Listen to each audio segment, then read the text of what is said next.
Hello, incredible ladies and gentlemen. This is Edward here. I just want to welcome you all to the November Boss Ladies Summit. Can you please give the winner next to you a round of applause? And just want to say a big thank you. Now, just to let you know, this is being recorded, so please keep it all clean and positive. And we've got some of our legendary panelists here. And if you are attending in the crowd, thank you. Please keep your microphones on mute. However, keep the conversation going in the chat. Feel free to use the Zoom chat to network, contribute to the discussion and that type of thing, which is really, really good. So as I say, big welcome and pleasure having you with us. Now, we've got a few panelists with us today, which is very exciting. Can we give a legendary wave to Agnes Software? Big wave to Agnes. We'll be in Agnes's way soon. We've got Holly Smith, who we love. We love you, Holly Smith. Big welcome. We've got Master Coach Sonia, which is all very good. Hello, Master Coach Sonia. I just thought, actually, I keep thinking Sonya Blade from the Mortal Kombat series, if you remember back that far. Even spelt the same way. There you go. I'm an old gamer. And, of course, we've got Anya Ludmilina. Anya, we love you. Anya, powerhouse lady. And also who's joined the panel is the extremely dangerous and unstoppable woman of empowerment, Eileen Vard. Big wave to Eileen Vard. Now, we've got an interesting topic today. Today's topic is one that really resonates with me. And this one is actually coming back from setbacks. And I really want to hear this take. So just to let you know, if you are watching the recording of this as well, these recordings get watched hundreds and thousands of times. So if you are watching the recording, make sure you connect with everyone on LinkedIn. So to start the topic, we're going to open. And today I feel like opening with Anya. So Anya's going to be the opening move today. Because I tell you what, Anya is a dangerously powerful lady. And Anya, how are you? How's life been? Edward, hello. And hello, everyone. Yes, life has been good. And apologies for being slightly late today to the meeting. Everything is going well. So you really made me think about the topic in terms of setbacks and mistakes. I think we prefer not to discuss that part of life. I know. And I guess, and for the sake of the audience, Anya and I are friends off camera. We've had many conversations about our own personal setbacks in life. So, Anya, I just want to go straight into it because I know you're a powerful lady. So I want to ask you, what is the worst setback you've had in your life and how did it happen? Well, the worst setback, I certainly had to think through a few in terms of, when you lose money or relationships, anything that causes a lot of stress. And yes, I've certainly been there, done that. But the worst personally for me was actually having someone die. Death in the family, and that's the hardest thing, I guess, to go through and to experience, and the grieving process, and yes, and it takes time. So for me personally, it is the worst, I guess, setback, or it is part of life too, whether we want it or don't. We can plan as much as we want, yet sometimes things do not go according to plan, and things can be taken away from us very quickly. Yeah, amazing. And I guess we've all seen that, especially with the pandemic. And that brings me to the next question, Anya. How did you bounce back when you took that personal blow? What did you do? How did you react and how did you respond? I guess I can honestly say I didn't react very well. Yeah. Certainly yes, that's a big event in anyone's life when someone passes. And you just, I guess as a result, I know what to do now is just, you need to give yourself time, and you need to give yourself space to heal. And you also need to give yourself support and allow other people to support you the best way they can, because sometimes we can think that we're strong enough and we can handle it all, take it all on ourselves. Yet it is good sometimes to receive support from the others too, particularly when people mean to give you support and help. So it's giving time, giving space, and going through the process of grieving is important. And yes, you bounce back. You bounce back slowly, or as fast or as slow as you can. Oh, and I love how you put it, Abs. I think there's this view out there that you have to be happy all the time, which I couldn't disagree with more. I love how you said it just requires time. And I think I think the more that we take time to deal with personal setbacks is the way to go. Well said, Anya. Thank you, Ed. Oh my God. Round of applause to Anya. Love your amazing strength. And I can't help but notice the powerhouse master coach, Sonia, right there. And I love your name, Master Coach Sonia. Again, I just can't help but think of Sonia Blade from Mortal Kombat. Sonia, so good having you with us. Feel free to unmute and say hello. How have you been and what's going on? Hi, everybody. Hello from the United States in Indiana, if you know where that is. It's in the middle, Midwest. I have been doing good. It's been a rough time. We've had 3 deaths in our family within a week. Wow. And that was I think that's really a hard time when Anya, when you mentioned that you'd never, sometimes you expect and you know it's going to happen to the loved one, but then when you don't know and it happens, it blindsides you, and your emotions are like a roller coaster, and you just have to, pull your strength out and give yourself some grace to get through it. But I've been doing pretty good, Edward. It's good to see you guys. Oh, big welcome. I missed you guys last month because I was at a funeral. Well, sorry to hear. Well, great to have you with us. And Alison Attard says her friend lives in Indiana too. So we love you, Alison. Oh, awesome. The other thing I was going to mention is I was doing a work project in St. Louis, Missouri at one point, and I spent a bit of time there. And I got to say, I fell in love with the Midwest. So you live in a great part of America, Sonia. Yeah. You're only like 3-4 hours from where I live. There you go. I was in bars most of the time, but I try and recall as much as I can. Now I was just going to say, Sonia, I mean, you just launched into it, and again, we've been talking a lot off camera. You've had huge, even though business-wise you've gone forward, you've had so many, I suppose, personal setbacks, if I can say. I just want to ask you, Sonia, how do you deal with those personal setbacks when you have all those setbacks hit you at once, which you have, and thank you for your honesty on that. How did you deal with it? And what's your advice to everyone on dealing with once all that negative energy hits you? Well, for example, things could always, have you ever heard that phrase that sometimes things could be worse? Yes. And when earlier in my career, I was in a position where I worked for a university, and I loved my job, and I helped students, and I get to help elevate them to their professional dreams. And then I had to have major back surgery, and I came to and from work for 3 months with 2 broken bones in my back and didn't miss a day. And my boss did not show me any grace. And when I came back after my back surgery, she targeted me, like trying to get me to quit. And it traumatized me because I was like, what in the world is going on with this person? So just jumping in, so you're having back surgery, your boss knew it, and your boss just did not care, in fact, went after you. Is that what you're saying? Yeah. Wow. And so I'm like an eternal optimist. I try to be positive. And I had that mentality that you're like an actress on stage. You have to, when you know your lines, and you follow through, and you try to give the best performance that you can.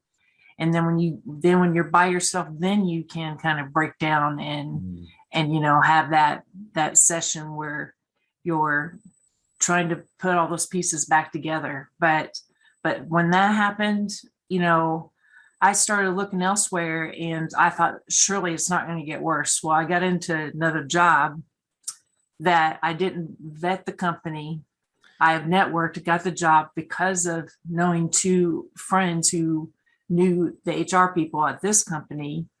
And they basically, I interviewed with the CEO of the company, got into the job. It wasn't at all what they told me it was going to be. And then it was pure hell on earth. It was worse than what I was in. And so then I ultimately got laid off, lost my apartment. I had no money. I had to move from Nashville, Tennessee back to Indiana after 20 years, moved back with my mom, and my health went south. And then the fiance that I had during my back surgery, who abandoned me during that time, he ended up with cancer. So I believe in karma, you treat others how you want to be treated, because karma's a bitch. And if you, it's tenfold. So what I had all these things happening to me at once, and I just started, I just kept pushing through, and eventually I just started shutting down, because I was like, why is this happening? What can I do to make it better? And ultimately, and then I had a stalker on top of that.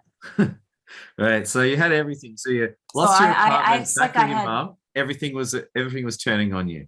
Yeah, and my son was overseas in Philippines on a mission, and my whole life was upside down. And I may have told this story a couple months ago. So I was going to say with that, as your whole life was upside down, how did you survive in the moment? How did you get through those darkest moments where everything was against you? What were you saying to yourself to keep yourself moving? Music. I listened to a lot of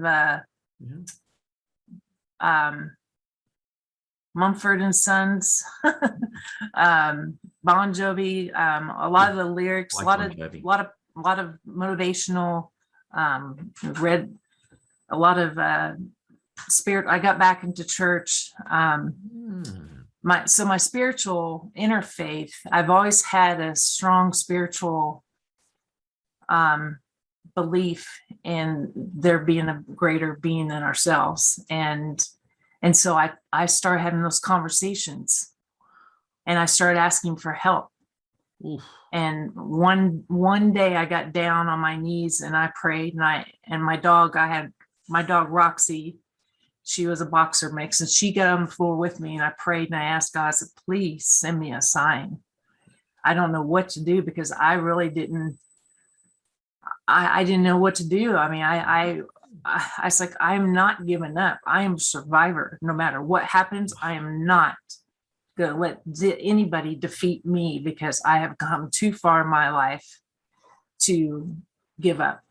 Oh, I love that. So, Sonia, that is brilliant. And I love how you just said, you pray to God and you said, I am a survivor and I'm not giving up. That's brilliant. Bookmark that, Sonia, because I'm going to come back to you on that one. Round of applause to you, Sonia. I love that. That was powerful. And that's going to launch us straight into Agnes Softwire territory. Because again, Agnes and I have been talking about this topic again off camera as well. And bookmark that point, Sonia. I'm coming back to you. And Agnes, I had to jump over to you because that bookmarks a lot of our conversations. Agnes, great having you with us. How have you been, and what do you think of what you've heard so far? Well, I've been very well, thank you. Still in the COVID land, but surviving.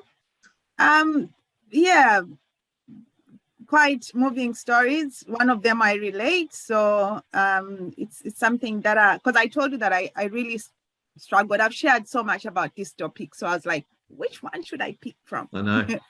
Yeah, so, but I'm fine, thank you. And lovely to see everyone. Now, great having you with us now. Again, I love where Anya and Sonia and where everything's been going. I want to ask you, can you give us, and I know you give me quite a few off camera, what's an example of a big setback in your life, and how did you deal with that setback?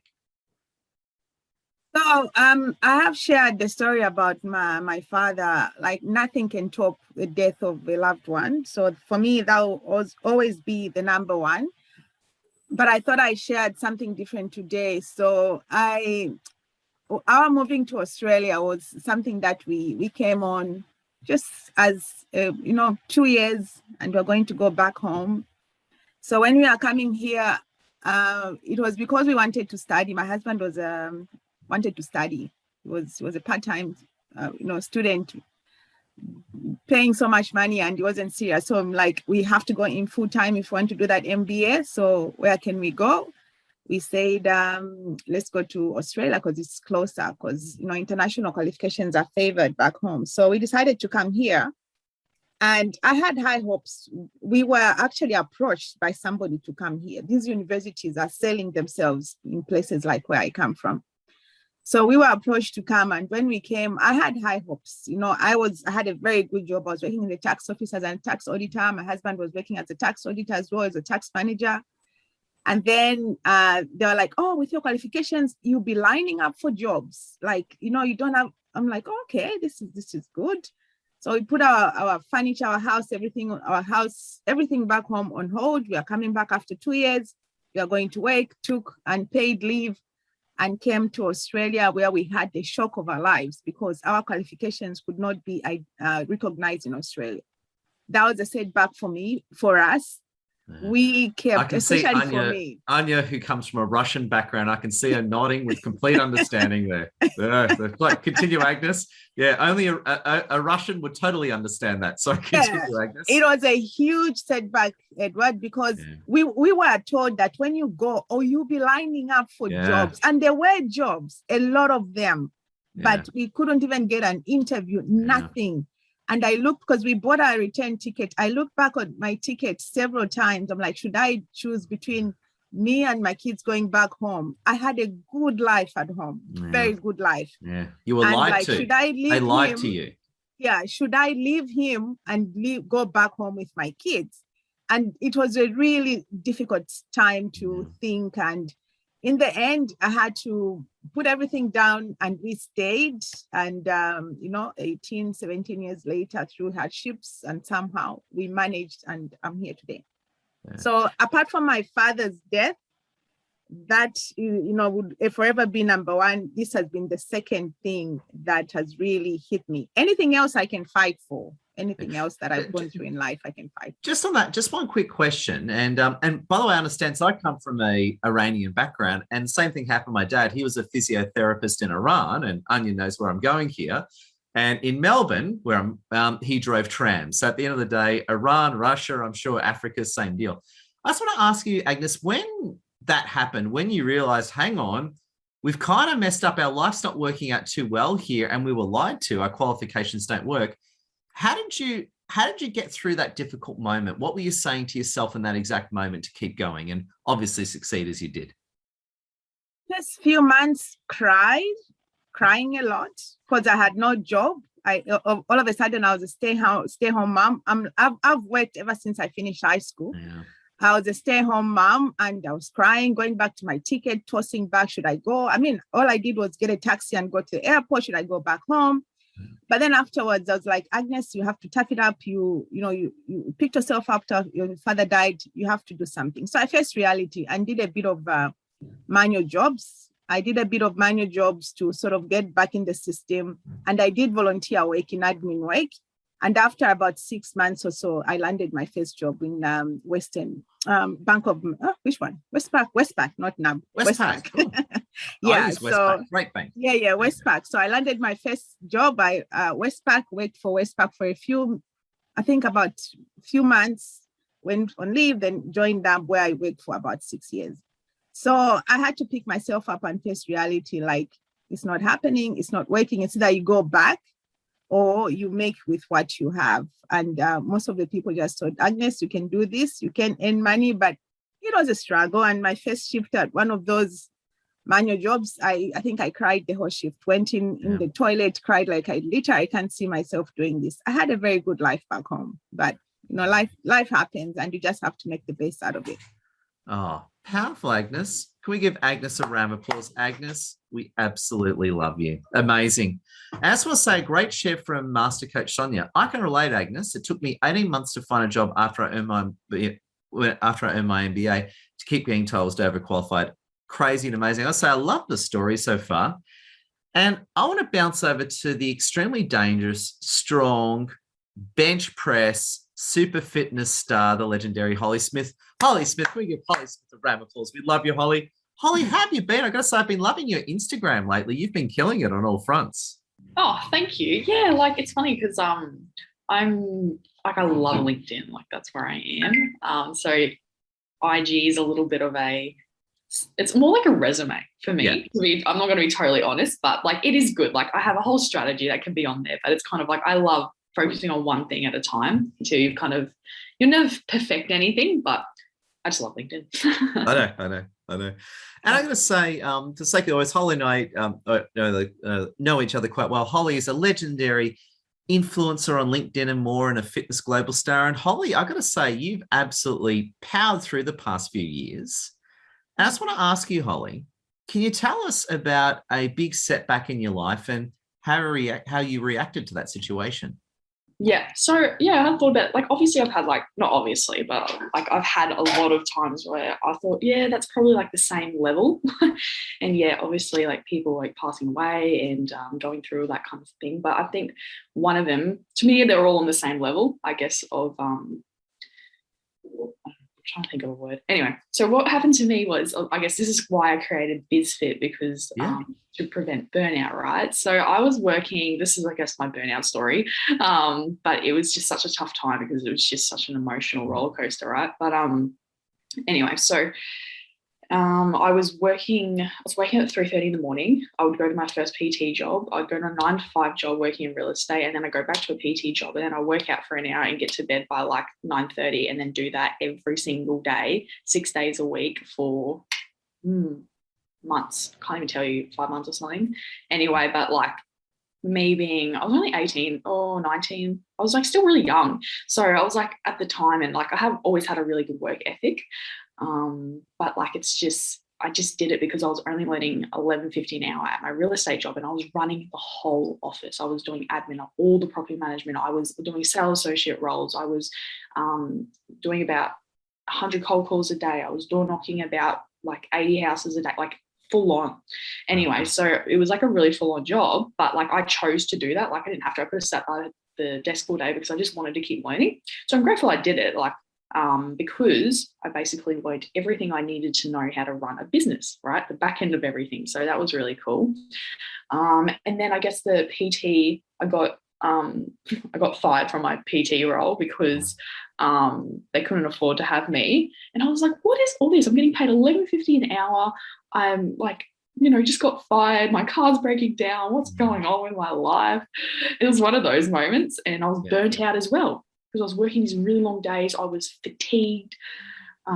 So basically what happened was... if I can just jump in, I was just going to say, because I guess on that note, I mean, as you're saying, you're up at 3:30 in the morning, you're working a few hours of PT, you're going to a job all day, and clearly the company is out of control. They're getting you to do everything. So clearly not your fault. The company's totally out of control, and you're doing your best to stabilize it. Yeah. And then you're working that night, and you've been doing this for months. So your body must have been really upset at you at that point. Like you must have been experiencing some very heavy levels of fatigue, like anyone would. Yeah, that's right. And the thing is, like, I should just wrote some copy about it, but like your vision and your clarity becomes so blinded. We all know that with like burnt out, right? But it gets to a point where if you don't have a vision, then you can't actually move forward. You get stuck and you just keep going, you're going. And it was actually at a point, and this was when I went through my bodybuilding prep, kind of learnt, I guess, the same kind of mental strength. But like I just remember driving, I was so physically tired, and I was like, when you're just so burnt out, so tired that you just don't have any emotion at all, that's when you know it's getting bad. And I was just like, okay, if I just, in my back of my head at the time, this is what I thought was the right thing to do, right? I was just back of my head, okay, if I can do this, I can do anything. It's going to build so much discipline. And you know what? Built so much discipline, and that's my core values now. I've got discipline, creativity is one of them, but like accountability, like work ethic, like they're all my big values, and that's what I base my business and companies around now. So and that's why I created BizFit. So basically what happened, the resolve issue, got fired from my PT role because they couldn't afford me. I asked for a pay rise and they only gave me 50-cent pay rise. So $12 an hour. Oh my gosh. I couldn't even afford to live, and I was living at home. Like, it was just terrible. And I was like, but think of the anxiety that came from that. Anyway, but then So just on that, what kind of anxiety were you feeling? Like what were you feeling? What were the sort of emotions and feelings you'd experience in that? Yeah, well, I was like, obviously financially, like I was pretty much broke, couldn't save for anything. And I needed a new car, like what I was supposed to do. And like normal logical reason, when you just find a new job. And it was so hard at that time to find a job, especially when that was your first job leaving school. And I could have, but it's funny, a lot of people think real estate is like amazing, money, blah, blah, blah. And it's not until you actually, in a specific role, obviously, and you stay in a location for a long period of time to create rapport and relationships. So yeah, the easiest thing I could have done is like gone, yep, get a new job. But I just felt like I needed to stay here for a purpose. And that is why I created, I became a personal trainer and started my own business straight after that, because I learned everything how to run a business from working there, which was really cool. And then after that, I still got burnt out. So I was driving, because it was mobile PT. So I was driving people's houses, doing all that kind of thing. And then training them, waking up, knocking on the door at 4 o'clock in the morning. And I think back, I was like, why did I even do that in the middle of winter, freezing cold? And I got burnt out again. And it got to a point where I think the stress my body was under, like, plus the emotional stress. Like, I really believe that the muscles in your body hold stress, and emotion and all that, and that causes a lot of other things. But I had a disc, like I was literally from driving long periods of time, working 16-hour days again, and then my lower back gave way. Like, I had a few discs that slipped. Oh God. And I couldn't walk forward. And you're in your early 20s too, by the way. Like, you're in your early 20s and you've already got your back's already stopped talking to you. That's it. And I've forever stuck with back issues, because I did not look after myself. And that is why it's so important and that's why, like, I'm so passionate about what I do. It's like, even though I'm still young, like, I just, obviously I've been through it, and I understand that it's the consequences, and and you don't think about that until it actually happens. So I couldn't walk for 4 weeks at Christmas time, which means I wasn't getting paid. And that's why the online space works so well. But basically, I learned to rebuild myself back up and create the strategies that you still can, it's all creating about habits and disciplining yourself enough. Like, just because you're working long hours doesn't mean you're disciplining yourself. Doesn't even mean you're doing productive work. So that's, I guess, what I coach people on now is doing. You need to know what you're doing every hour of the day. Otherwise, you're not working. You're not doing anything productive. Wow, anyway, that's kind of. That's all I can say is that's absolutely nuts and amazing what you've achieved, Holly. Holly, bookmark that. We're coming back to you. Round of applause to you, Holly. There you go. I always thought you were pretty cool, Holly. Now I think you're double as cool. I'm never going to look at you the same way now. Like, I like it. Respect, Max. And speaking of respect, we have got the legendary Eileen Vard joining us on Boss Lady Summit. Can we give a round of applause to Eileen? Eileen, welcome. Yay. How have you been, Eileen? Thank you very much. My first time, so I'm not exactly sure. I've been up early, but I'm excited. At the same time, I'm so full of nerves. And I can totally relate with what Holly was saying about, working so hard and experience burnout, and the body is just so overly stressed. Yeah. I remember the time when I didn't even know I was stressed. The accidental press of my hand, I bruised so easily, and my fingers was bruising, and it was then I said, am I stressed? I didn't even know that was stress. It did not show in any part of my psychic other than physically. So you likely press it bruise. So I totally can get. You were saying you were so badly stressed at this one point in your life, your body was in that much fatigue, you were just bruised from a simple touch. You were That's it. That was it. That's why I could totally understand how when Holly was saying that she was just burnout stress, didn't even realize that was called burnout. That was a symptom. Well, the obvious question I'm sure everyone's thinking is, how did you get there? How did you get to that point of such extreme burnout? What happened, Eileen? Well, I suppose it's a combination of being a mom, being new in this country. I came from a family of 12 and came to this country. I was all by myself. And all I wanted was to have family. So I have my children 2 years after coming into this country. Then my husband started a new business. So with wanting to be a mom, coming to a new country full of excitement, combined with running a business, being a supportive wife, it really got to a point where I was just working so hard. But I suppose my greatest setback was that I was a lousy mom.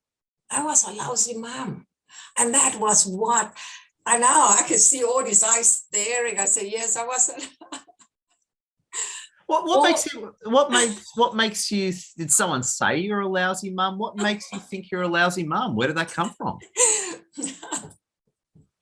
As a kid, all I ever dreamed was to have children. That was all Good. So I had children 2 years after I came here. I was not a young 18-year-old mom. You know, I mean, I was 28 when I had my first child. But I didn't know how to love them. I was always getting angry. I was getting stressed when they were asking for things. I was like always in my head, expecting, constantly checking on my kid. I didn't know how to relax. I just didn't know how to relax. And I was always constantly tuning in to say, if they move, I need to react. And then on the other side, then my husband started a new business, trying to help him. And all that combinations just stressed me so out without me realizing I was stressed. And then, you know, when you're stressed, you even become more reactive. Yeah. It's like the whole, I can't remember how the saying goes, but basically a fly lands on your hand and it's the end of the world. You know, it's that sort of hypersensitivity. And exactly.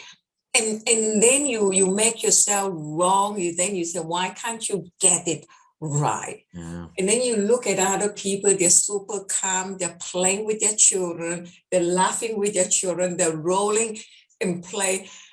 And all I'm about is about getting things done. Yeah. It get to a point where I felt I was just watering and feeding my kids like a plant, you know, instead of loving them and playing with them. And so now just listening to Holly, I think that combinations of stress, anxiety, and trying to be a good mom really has set me off probably the worst things in my life that I would say. So was it fair to say all these expectations you had on yourself? Is that a fair way of putting it? Like, did you have all the, like, I have to be a perfect businesswoman, I have to be a perfect mum? Was it these expectations that were stressing you out? I probably didn't even realize there was expectation. I was just being Eileen, being a mom. And my husband and I were quite comfortable, and we sort of all by ourselves. We sort of live in isolation. We did not really go out and seek help. So I wouldn't know what is it like to be asking for help. We try and sort things out by ourselves. And having the wisdom and the breakthrough as I have over years later, I wish I had reached out for help much earlier. Yeah. And so that is, there's no understanding of that. You think that's normal. You think that's normal. And because again, I was a homeless veteran at one point due to some of my own poor decisions. And I remember I always used to think, and perhaps we probably are similar in this regard, that asking for help is a sign of weakness. I used to think that, horribly wrong, and it ended up in me destroying my life. But did you feel the same thing? Is asking for help a sign of weakness, perhaps? Well, I didn't know where to go. I was new in the country. Yeah. So I was new in the country. I didn't know. And because my husband being an Aussie guy, there was the immigration things that, okay, she's fine, she's been taken care of. Yeah, gotcha. And then I didn't know, I didn't have a community around me. And so we were the perfect couple. We had everything. We had a house, we had everything, but not knowing inside. You know, being in Australia, people say, oh, how fortunate you are, Eileen. You're in Australia. But I didn't know how to ask for help. And I suppose that make me, that I'm so sensitive to other people's needs.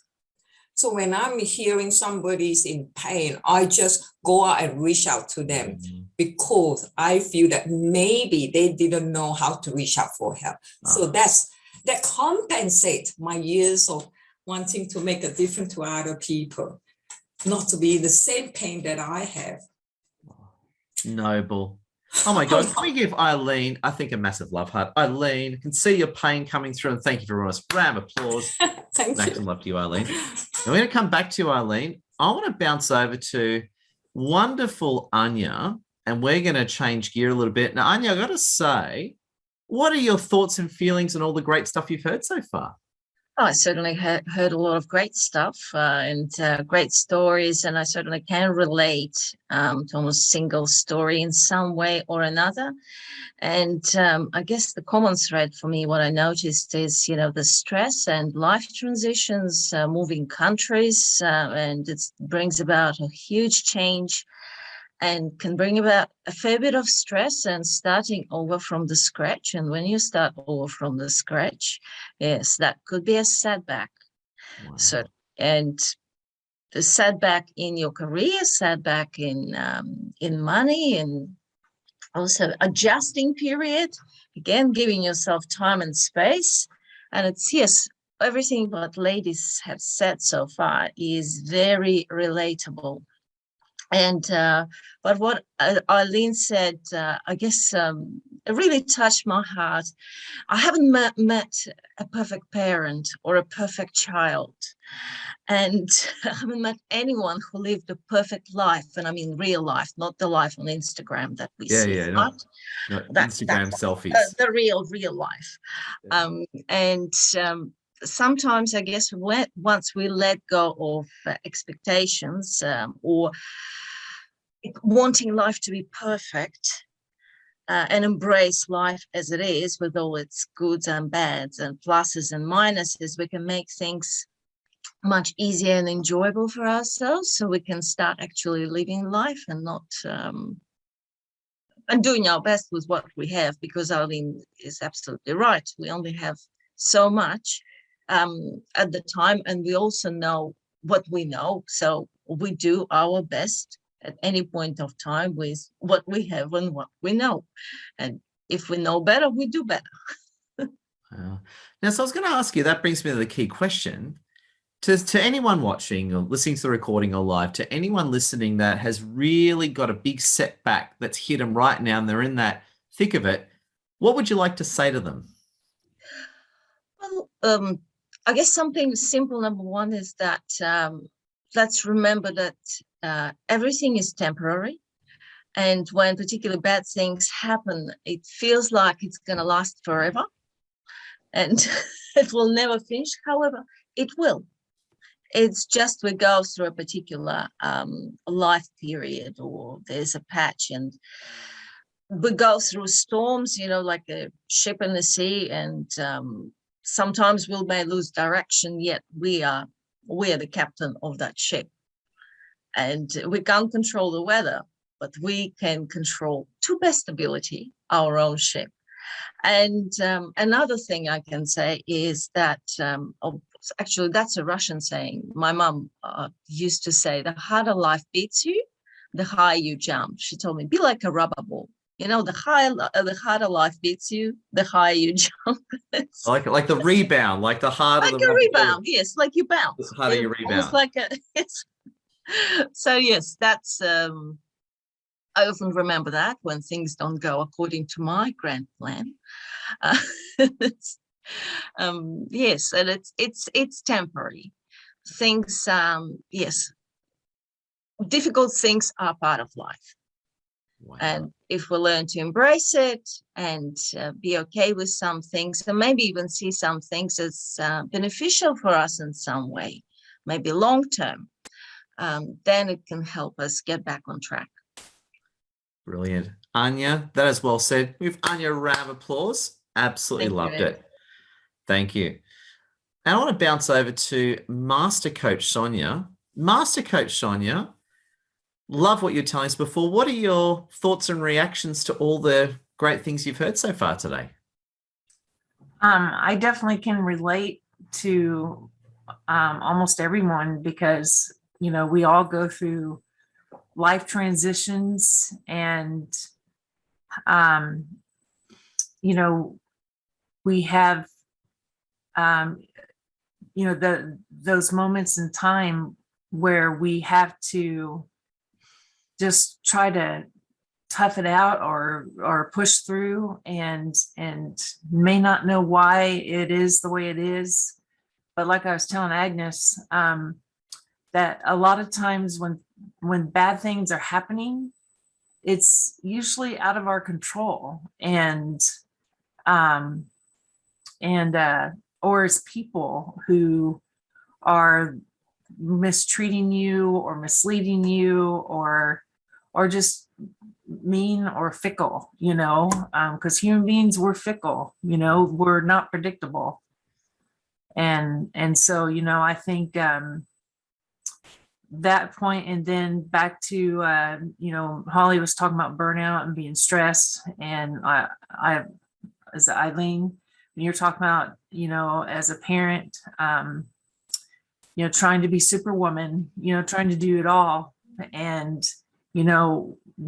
we do it as a parent or wife or a sister. We do try to do it all. And we try to give our best support to those we love. And sometimes we forget about self. And that's where, mindset, really taking care of your own thoughts and mind, and moving yourself toward the right direction instead of going down the wrong direction. And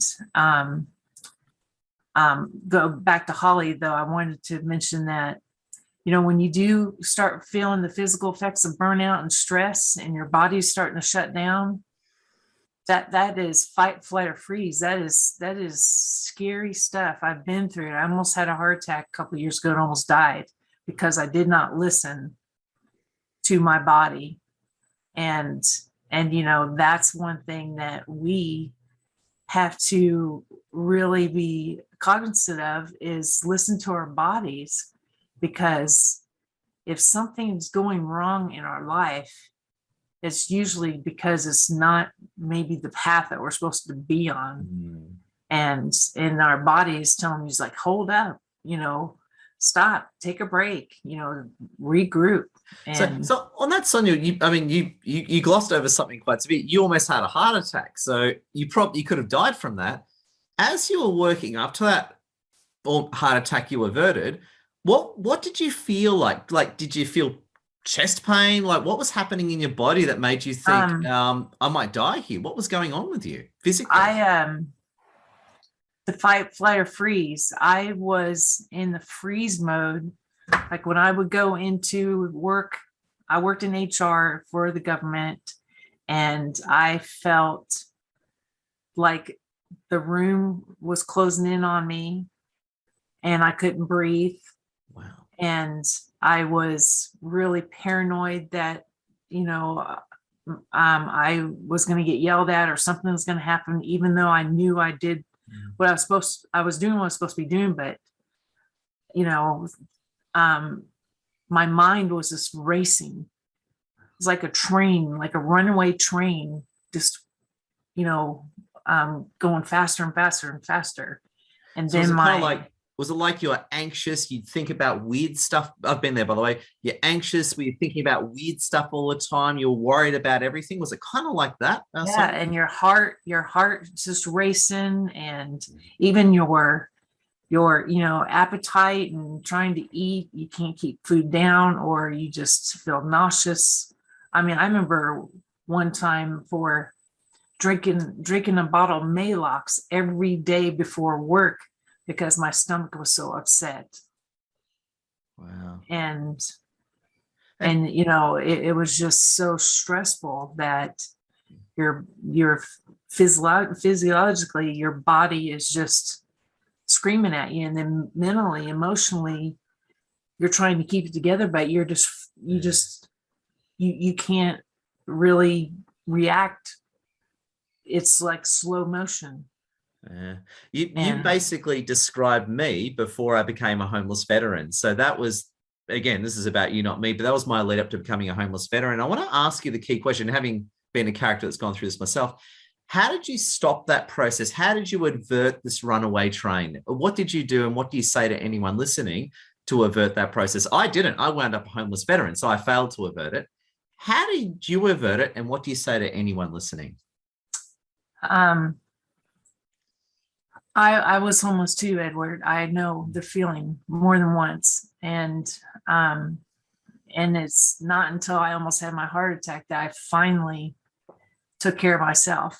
I had the means to go into therapy, and I was in an intensive therapy program for like 8 weeks. I had to go check in Monday and be there all day, and we would be there Monday through Friday, and when we come home and in the evenings, and we worked through our anger, our denial, all of our emotions, and we used like the cognitive behavior therapy or ACT. We worked through moving toward, instead of trying to be stuck in the moment or in the past and letting the problem control us, but focus on the solution that's going to move you forward to where you're going to be happy. And if you feel like you're going to, your mind is running away, take a moment and ground yourself in the present. Like maybe have a rubber band on your wrist, because if you feel like you're starting to lose, you're just thinking, obsessing about something over and over and over, and you just bring yourself back to reality, like you're in the present. And I had to do that because I couldn't stop thinking about my boss, about what he might do to me next. And so it's a reprogramming of your brain and your habits, and taking care of you. And that's ultimately being your own hero. That's what came out of my heart attack. Sonia, this deserves, we're gonna have to move. This is great. This deserves a sequel, but I just want to say being your own hero is amazing. Can we give Sonia a round of applause? Sonia, that was, and that was good. With this needs a sequel, Sonia. We need to do a live interview on this one. Love your work, Sonia. That was deep, and my own personal story too. Yeah, that's my mantra at my business, is to be your own hero. And if you guys have any be your own hero stories, I'm collecting them because I want to write a book, because I would love to help share be your own hero stories to others, like veterans who, because here in America, we have 22 veterans that commit suicide a day. Yeah. And with COVID, it's getting up to 40. Wow. And then, all the high schoolers who are really having a hard time with figuring out what they want to do in their future. If we can tell them how to be their own hero and how to get on the right path in life, then we're going to have a lot more successful generation that we can pass that baton to. And, that's what my mission is in life. And if I can get others to help me and, be those ambassadors. Sonia, we're going to do a live interview on this one. So whilst we have to move on, this is awesome. I'm going to come back to you and I'm going to interview you in big detail. Sonia, be your own hero. Round of applause, Sonia. Be your own hero. I'm going to come back to you, Sonia. Okay. Agnes Software, the legendary Agnes. Agnes, what are your thoughts and feelings about what you've heard today? Inspiring stories, just to see all these women, what they've gone through and how they've bounced back, just gives me hope every day. Whatever you go through in life, you can always bounce back. So very inspiring. Wow. And I want to ask you, you are, and your story was amazing. You are an amazing lady of bouncing back. And I want to ask you, to anyone listening who's really experiencing, that setback, what do you say to those legendary women and gents on how to get through big setbacks? What's your advice to them? The ladies have said it all. There's no room for failure, and looking back, you can be down for a few moments, a few months, but at the end of the day, you need to pick yourself up because no one can do it for you. And try to see the bigger picture, that there's other things out there in life. And I think the more you go through stuff, everything we go through in life, we learn something. And even if the next time you go through almost exactly the same thing, but at least you learn something, and you just have to pick yourself up. I've gone through a lot of stuff in life, and I've always told myself, anything, I don't think there's anything in life apart from death that can put me down, because I know from anything that I go through in life, I can always, see something out of it and learn to pick myself up. So you just pick yourself up and, seek help if you can't. Sometimes it's hard. It's very hard sometimes when you're really, really bent. You may need a second person to help you see things, clearly. And if you can't, seek help. But at the end of the day, it starts with you. Even seeking that help starts with you. So, yeah. Now, as I agree with you, is that, you got to pick yourself up. I understand that. However, it's not, we need help, if anything. And again, this isn't about me, but as a quick reference, I wound up a homeless veteran because my ego prevented me from seeking help. So my destruction came as a result of that.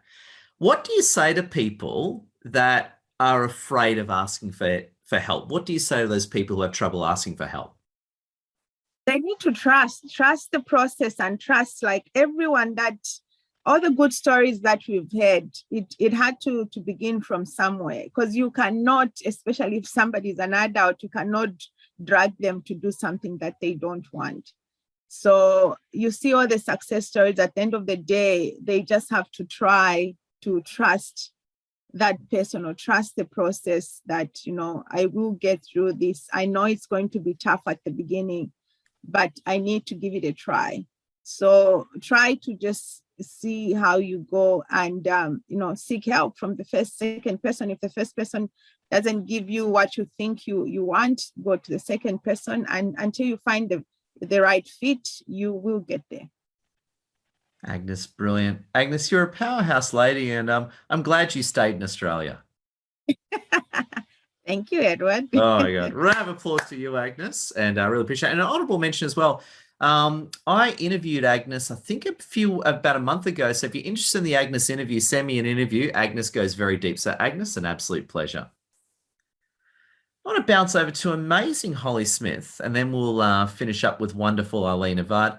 Holly Smith, I've got to say, I'm still processing your incredible story. I mean, up 3:30 a.m. doing PT, running a whole real estate office, obviously a completely out of control freight train you were trying to stop. Man, you're a powerful lady. What are your thoughts and feelings on what you've heard today? I just really enjoyed actually listening to everyone's stories, because that's just one thing I love, is like actually hearing people's stories and how they overcome something, because, we can all learn from others. And I think it's important as well that everyone continues sharing their stories, because that's what makes us authentic, right? So I think that's been really awesome. Anyway, but I guess, I don't know if you're going to ask me the question, but I had it in my head anyway. To avoid, I guess, the number one thing that's really, I guess, helped me to move the needle forward is always gaining clarity before anything else, because obviously if you do not have clarity and you're brain fogged and you can't see properly, you don't have a vision, and that means you can't actually move the needle forward, right? So I mean, resting, getting clarity of where you really want to go. I find for you to gain clarity, you need a rest, and simply, I think you need to sink deep into your real values, into who you are as a person, what you want to live by, and then you can actually start implementing and living that way on purpose, rather than just for the sake of going through the motions every day. So that's something that's really helped me. And gaining clarity, that's just something it's a non-negotiable for me now. As soon as I start feel like I'm getting a little bit burnt out, I was like, okay, I need a rest, gain clarity on my vision, and therefore I can go further and farther, I guess. So, yeah. And what do you say to people who are real? And I can relate. I've been in the rabbit hole you're talking about before. What do you say to people who are so deep in the rabbit hole where, you know, working like a dog, you're caught up in your own reality, you're burnt out? What do you say to people who are really deep in that rabbit hole like you and I used to be, and a lot of people I'm sure listening? Well, when you're deep in that rabbit hole, you actually don't really realize that you're burnt out because, again, like Sonia said, you know, you do live in fight or flight mode. And that's what I was in, fight flight mode for 5 months. You know, you don't realize it. You just go through the motions. So when you're stuck in a hole like that, one, you actually have to realize that you're in that hole. Otherwise, you can't make a change. Yeah. And you actually, you know, be conscious about the signs. Like, you know, if you're feeling fatigued, you're feeling emotional stress, you're lashing out on people, like all these other things, you feel like you don't even have a purpose anymore. Like, you really got to, I guess, be intuitive with how you're feeling so you can make a change. But if you're in that raw hole and you have surrounded by people that could actually generally help you and help you pull you out, I think that's what we're all here for, is to help each other, right? So seek help, kind of sit back and go, all right, what do I actually really want in life? Like, is this part of what I enjoy doing every day? Is this what I need? Like, yeah, I don't know. I think you just have to really sit back and ask yourself really specific questions.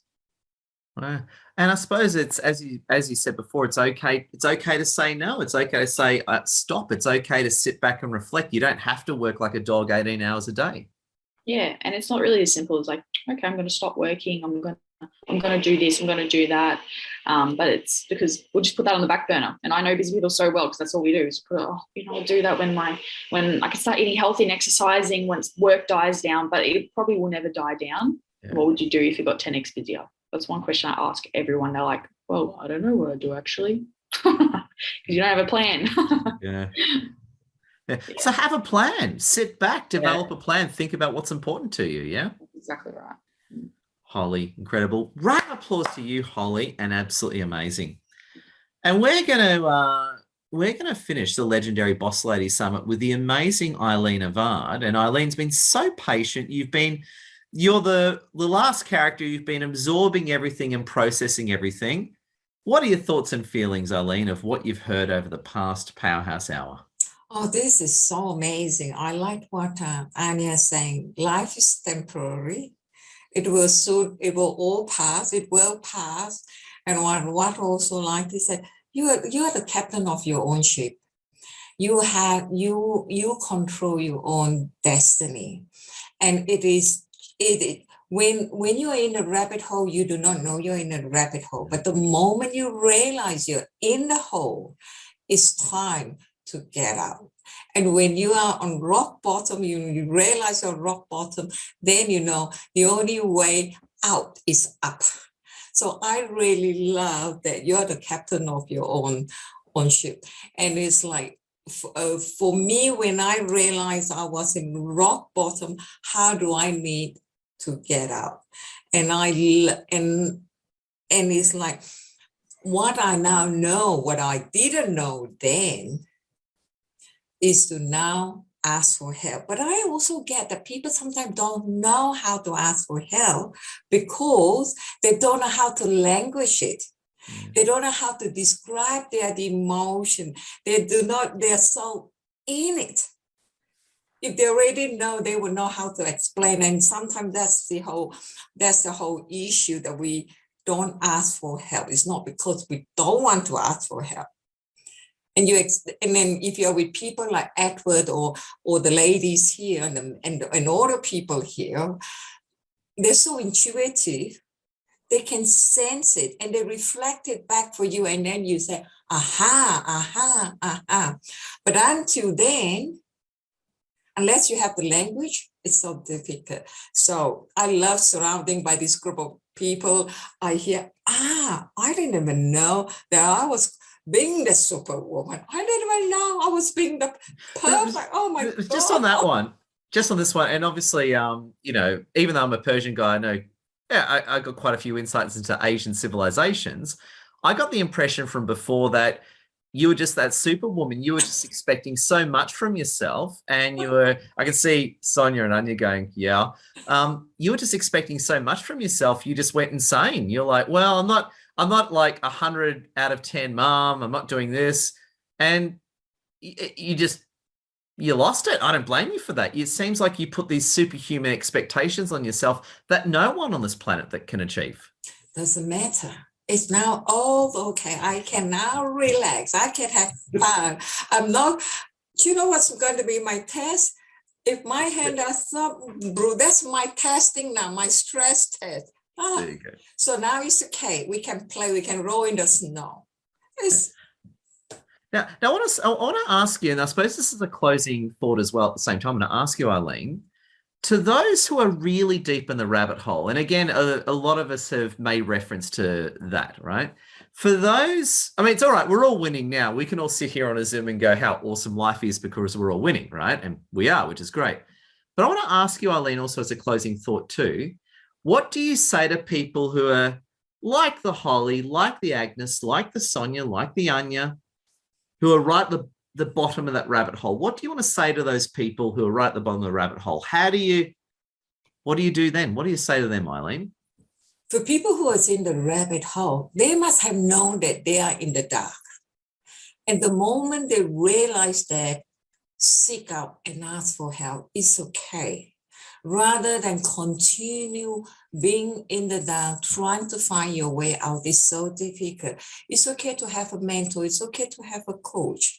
It's okay that there are people so willing to help. Surround yourself who have the results you want. And that is why now I have so many coaches, working with so many coaches and mentors, and now asking for help.